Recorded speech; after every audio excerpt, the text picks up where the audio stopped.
The poor stay poor, the rich get richer, and almost everyone blames the same thing. Money. Not enough of it. If I just earned more, they think, everything would change. It's a comforting story. It's also a lie. Because if broke was a money problem, every raise would fix it. Every bonus would end it. It doesn't.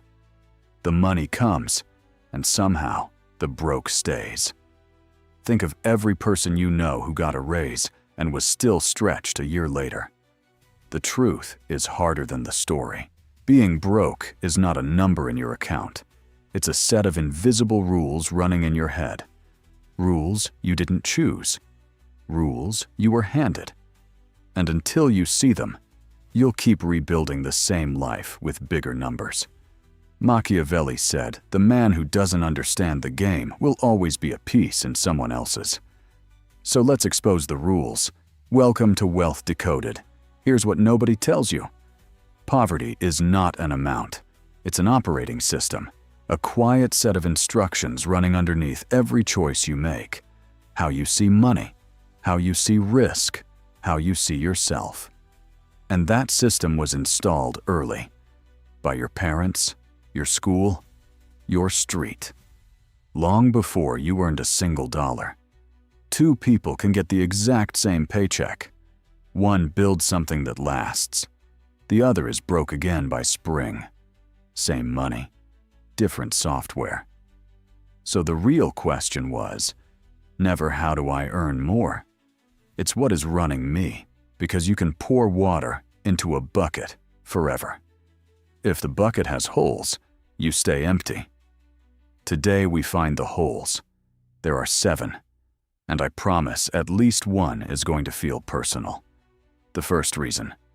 The poor think in survival. The rich think in systems. When you're broke, your mind shrinks to today. This bill, this week, this fire. Survival mode feels responsible. It's actually a cage, because a mind fixed on today can never build tomorrow. You react, you patch, you put out fires, and the fires never stop, because you never built anything that prevents them. Picture a man who gets an unexpected $500.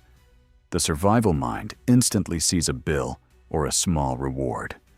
The system mind sees a seed. Same money. Two completely different futures. The wealthy think in structures. Not how do I survive this month, but what can I build that makes next month automatic.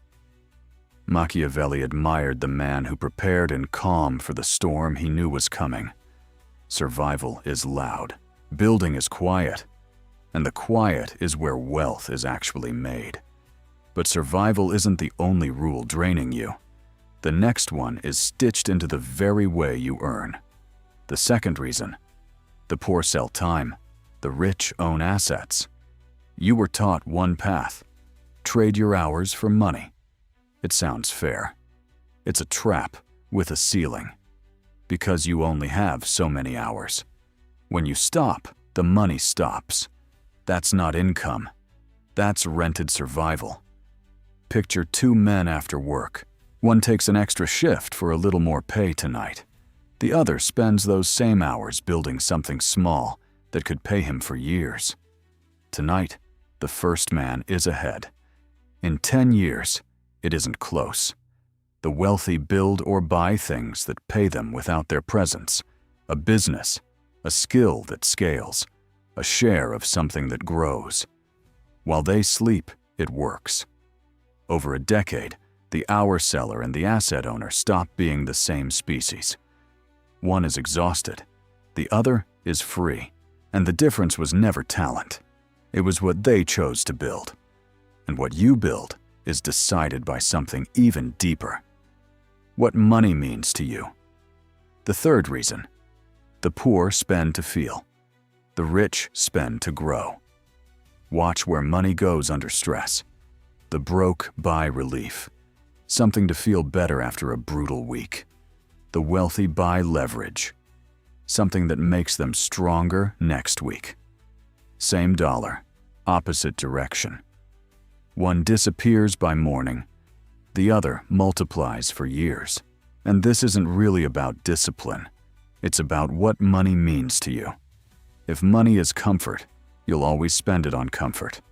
If money is a tool, you'll always spend it building. Think about your own last hard week.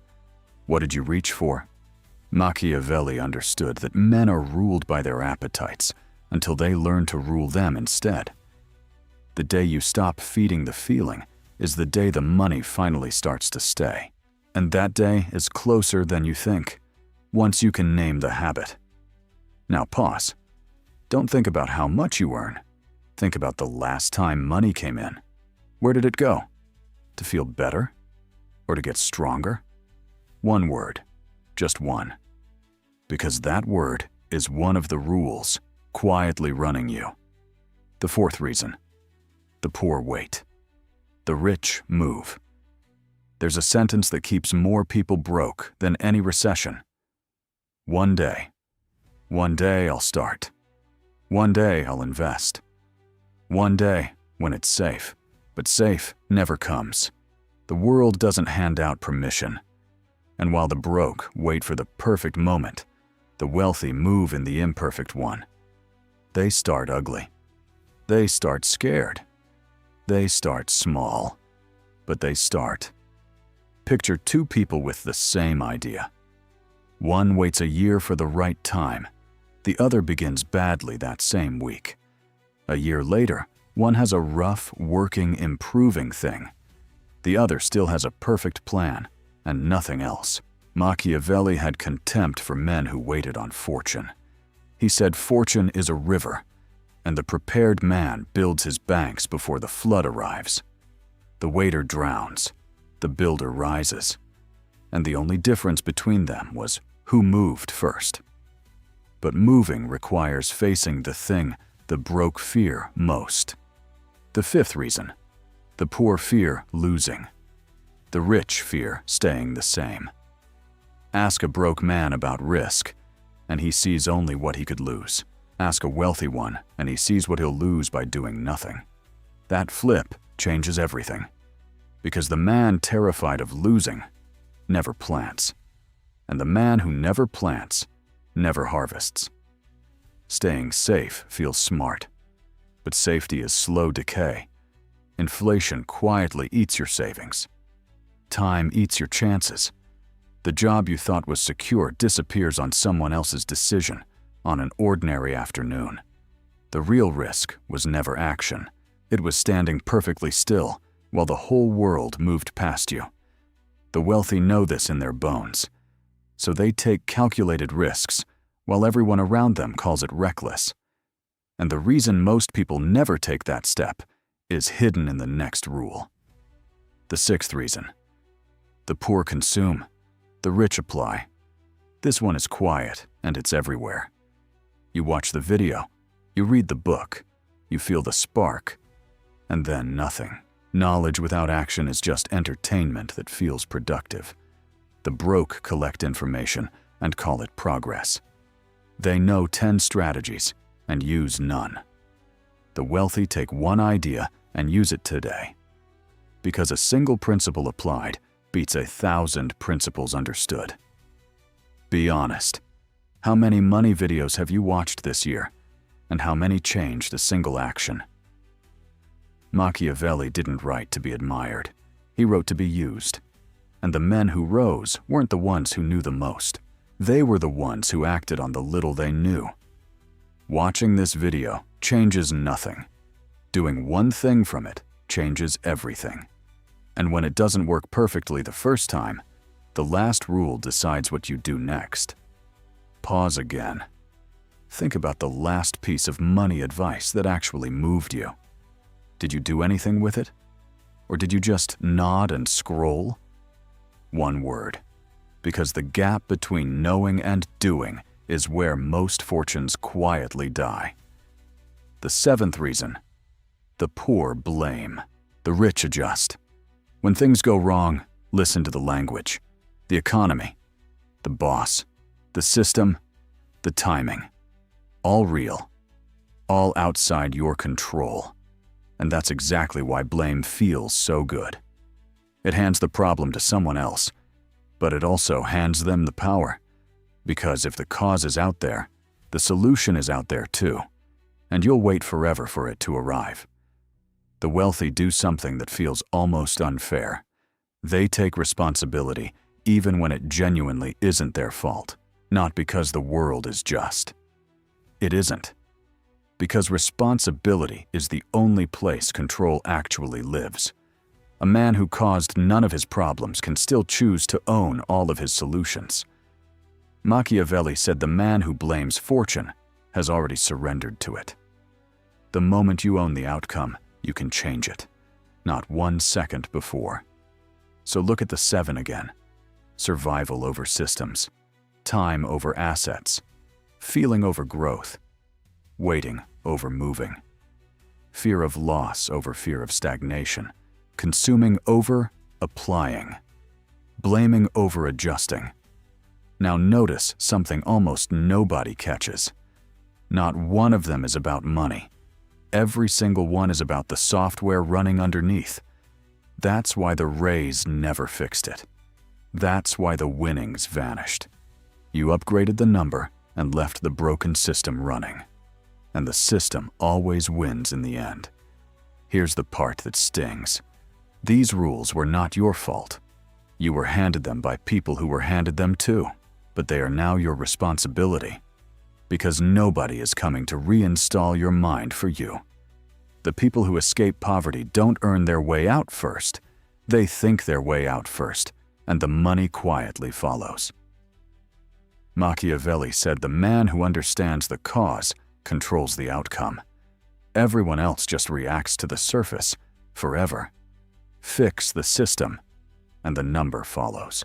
Chase the number alone, and you'll rebuild the exact same prison with nicer walls and better furniture. So what do you actually do? You stop asking, how do I make more? And you start hunting the rules, one at a time. Catch yourself in survival mode and force one long-term decision anyway. Catch yourself selling time and build one small thing that outlives the hour. Catch yourself spending to feel and redirect a single dollar toward growth instead. Catch yourself waiting and move before it feels safe. Catch yourself blaming and ask what part of this is mine to fix. You don't rewrite the whole system in a day. You overwrite it one choice at a time. And each choice is a line of new code. Enough new lines, and one day, you look up and realize you're running an entirely different life in the same body, with the same start. Now, one last pause. Don't think about all 7. Think about the one that felt too personal, the one you recognized instantly before I even finished it. That was not a coincidence. One word. Because the rule you least want to admit is the exact one keeping you where you are. If this shifted something, even slightly, don't stop here. Because what we covered is only the surface. There are deeper layers to money, power, and behavior that don't fit inside one video. Not because they're hidden. Because most people aren't ready for them. That's why most stay broke. If you're not one of them, subscribe. Every video here is built to sharpen how you think and separate you from the crowd. No fluff, no noise, just strategy. Most people will watch this and move on. A few will stay and change. You already know which one you are.